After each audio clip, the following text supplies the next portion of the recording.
crew, EDC with DVD, Disabled but Deadly, and I'm here with another addition to the Ultem collection, this one courtesy of the DDB, the Deadly Daughter's boyfriend. And he got caught in a power outage, lacking. His only flashlight was his cell phone. And so afterwards, he came to me and asked for a couple of recommendations for a good EDC flashlight. I, of course, recommended Maritac from CountyCom. And if you couldn't tell, I'm a little bit of an Olight fan. So I recommended Olight. His first purchase was a i3T EOS. Yeah, i3T2 EOS. He got the all-black version. And I believe he's picked up a baton since. And he knew I didn't have any O-knives in the collection yet, even though I had been looking at them for a while, especially the Rubato series. And he also knows my love of Ultem. So he ordered himself a Sentry L1 and picked up a Rubato 4 for me as a gift.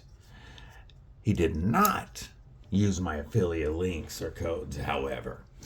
But before I get into the review of this knife, make sure that you stab that like button like you mean it, /subscribe. I'd love to have you here. Plus, you're going to want to see all the dope EDC and knife content coming your way. Also, drop a comment below. Let me know what's in your pockets. All right. So I began my Olight obsession. Olight, there you go. My Olight obsession by picking up a baton. I wanted a good EDC flashlight, and I picked up the Baton 3. I think this is the Pro. I picked up the larger version of the first big Baton 3, whatever it was called. And I loved that flashlight. Loved it. And for gifts, I got all of the family these little iMini keychains that are so useful.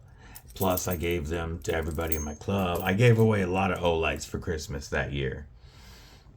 Since then, my collection has grown. These are a few of my Olights. You know, a lot of the family carries these on keychains.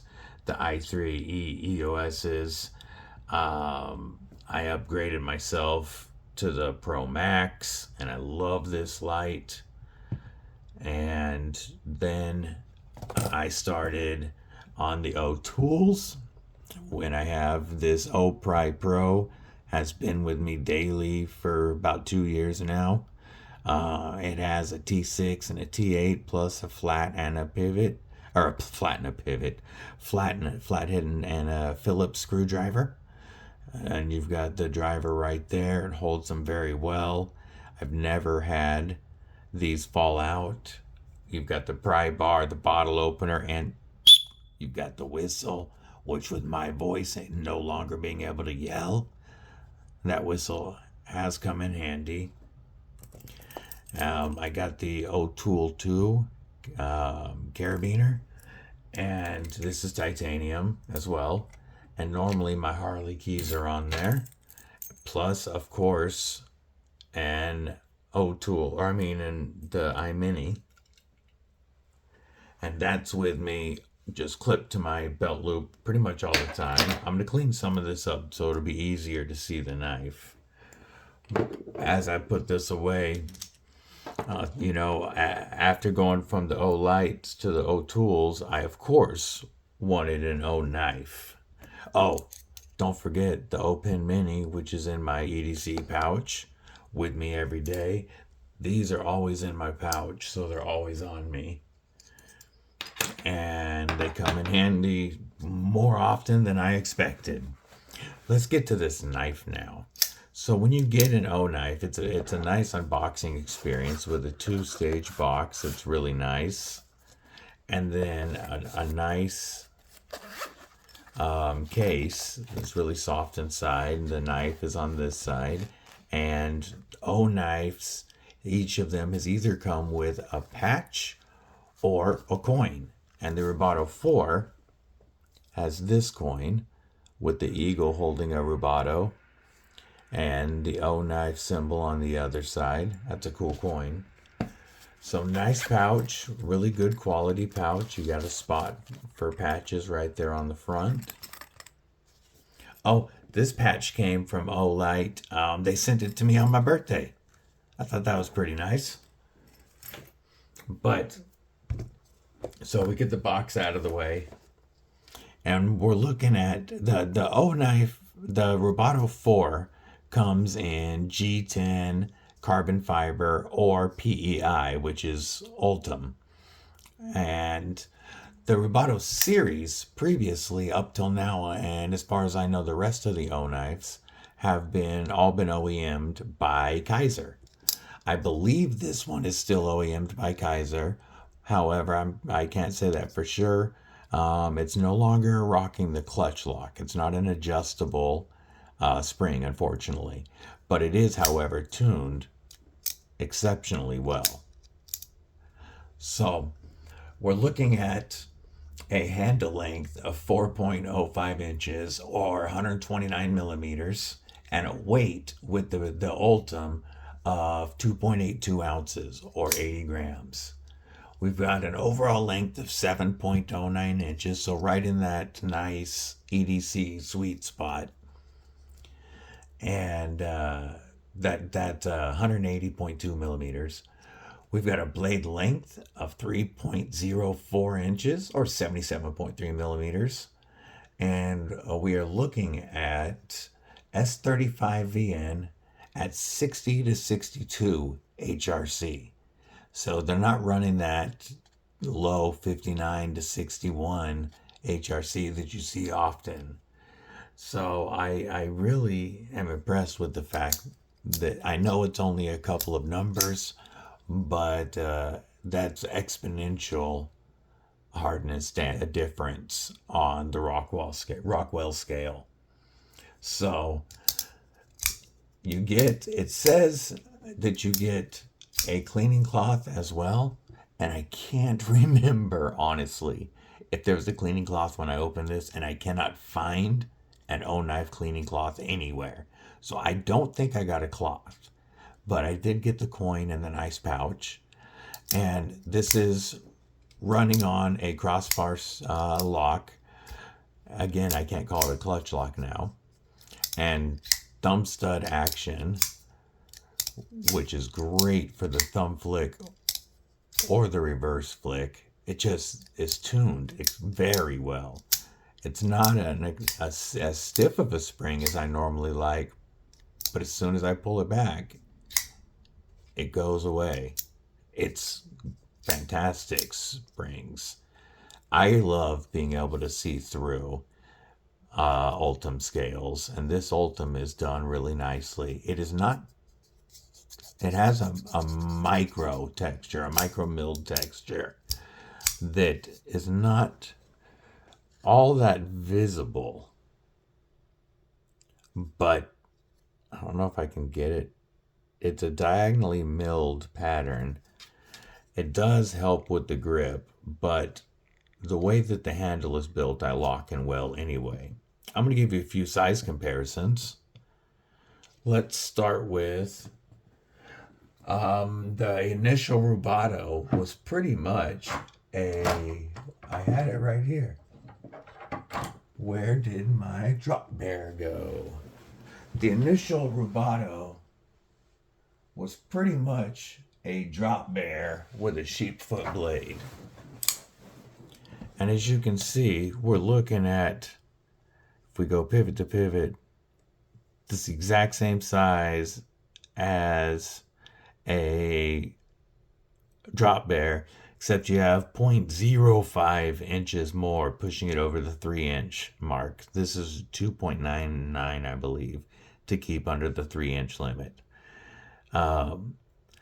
So about the exact same size as a drop bear. And though the drop bear is comfortable, I prefer the handle on the Rubato. I prefer this flatter spot up here because it allows me to choke up better than I can on the drop bear. It's also a little more comfortable in the Beef Jerky Avenger grip, slightly more than the drop bear. So if you've got a drop bear, it's the exact same size as your drop bear. Here is a Benchmade bug out, which is going to be slightly longer. There we go. Both in the handle and the blade. And how about a CJRB Bowie Pyrite, which is just barely longer than the Rubato. One more comparison. We'll go with another crossbar lock. How about the Hogue Deca, which being Benchmade bug out size is slightly larger than the Rubato. So there's a good size comparison for you. And even though the Rubato is a little bit smaller than the bug out, it's still a 4-finger grip knife, whether I'm behind that pivot and that flat spot or I'm right up on it. Right up on it feels great. If I'm back here or up here in the saber grip, there is a little bit of jimping. It's not the grippiest, but it's usable. The thumb studs are placed really well for that to launch out. And even though the dome of the crossbar spots that you grab is rounded off and smooth, they're stepped, milled, so it's still very easy to grab, and it's very comfortable with that domed top. We have open construction with a few three standoffs in the back. Our pocket clip tip up as the gods intended. Deep carry is reversible, so this is a true ambidextrous knife because the crossbar is ambidextrous and the thumb studs are ambidextrous. So this is, I'm not very good with my left hand with crossbars because I can't grip the pocket clip. But this is definitely a lefty friendly knife. We're looking at 110 thousandths blade stock and then a full flat grind. So it does come down to a slicier edge than my drop bear. We'll grab a slice of paper right here, or a piece of paper right here, and check that factory edge. Oh yeah. That is smooth. Very smooth and slicey.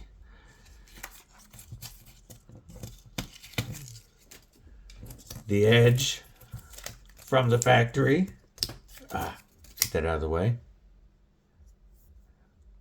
looks very even except at the back where it widens out just a little bit, because even though they gave us this angled sharpening choil, the plunge grind goes all the way out to that edge. So you're already hitting the plunge grind with your first sharpening. So you do have a little bit of a smile going on already. But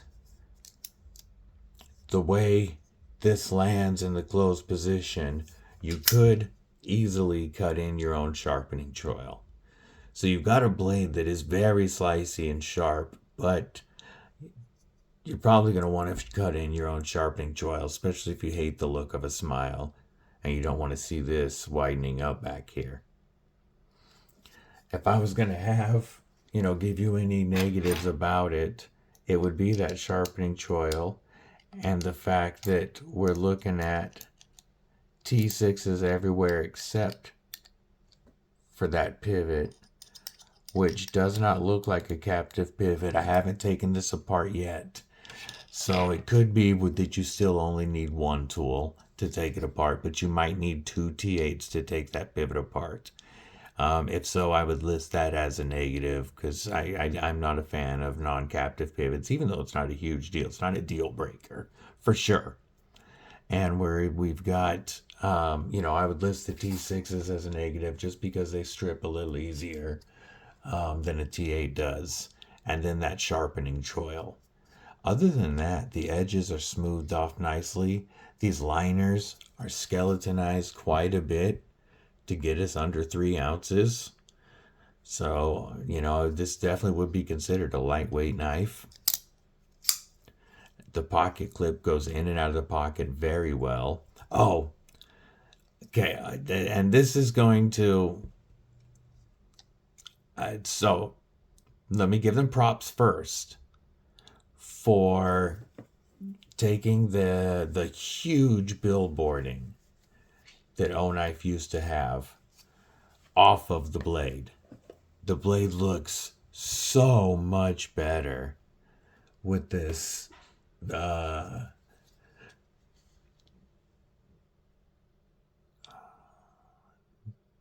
don't exactly know what finish this has on it. It looks a little different. I don't know what type of tumbling or blasting they're doing at the end here because it's very fine. However, it looks so much better without the huge Oknife on the blade. You just have your CPN S35VN blade steel, and then on this side, Rubato 4, and I'm guessing the model number. So that looks really good. However, I don't like the Oknife on the pocket clip. If I was going to choose one or the other, this or the giant billboarding on the blade, I prefer this because the show side of the knife looks beautiful. However, my recommendation would be to go to a captive pivot and put the logo right there. Take it off of everywhere else, put it right on the pivot. I think that would look fantastic. I'm going to carry this knife for a while. I like this quite a bit, and you know me and Ultem anyway. So I'll check this out, get you my full thoughts on it. But, you probably want to know how much this comes in at. With the Ultem, you're looking at $95.99. So, and they do sales at different times. They have a gorgeous marbled carbon fiber with a black blade that comes in at $119.99. They have a Stars and Stripes, looks like aluminum version. That's $80, $79.99. You can get the carbon fiber with their crossbar lock replaceable razor tool on sale for $122. So it's only $3 more than the knife itself. If you want to add $6 to the price of this knife, you can get the crossbar lock